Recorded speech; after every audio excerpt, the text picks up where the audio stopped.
Question की statement में बताया गया है कि एक्स ने एक आर्टिकल 800 का खरीदा और 10% मुनाफे पे वाई को बेच दिया, लेकिन 3 महीनों बाद वाई ने इसी आर्टिकल को 10% नुकसान पे बेचा। क्वेश्चन की स्टेटमेंट में पूछा गया है कि बताइए नेट प्रॉफिट या लॉस क्या है। डियर स्टूडेंट, सबसे पहले तो हम 10% कैलकुलेट करते हैं 800 का। 10% ऑफ 800 हमें हासिल होगा 10 is multiplied by 800 is divided by 100। इसको जब कैलकुलेटर पे सिंप्लीफाई करेंगे तो आपको वैल्यू हासिल होगी 80। सो एक्स ने जो आर्टिकल था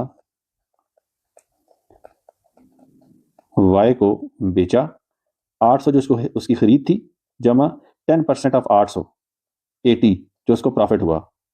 तो 880 रुपए का आर्टिकल जो है वो एक्स ने वाई को बेच दिया। अब वाई को हुआ लॉस। वाई को कितना लॉस हुआ है? 10% ऑफ 880। अब 10% ऑफ 880 हम कैलकुलेट करते हैं। ये होगा 10 is multiplied by 880 is divided by 100। इसको फर्दर सॉल्व करेंगे तो हमें वैल्यू हासिल होगी 88। अब देखिए वाई को जो लॉस हुआ वो 88 है और एक्स को जो प्रॉफिट हुआ था वो 80 था। तो जो वैल्यू बड़ी होती है वही नेट में आएगी। तो आर्टिकल पे जो नेट लॉस है वो होगा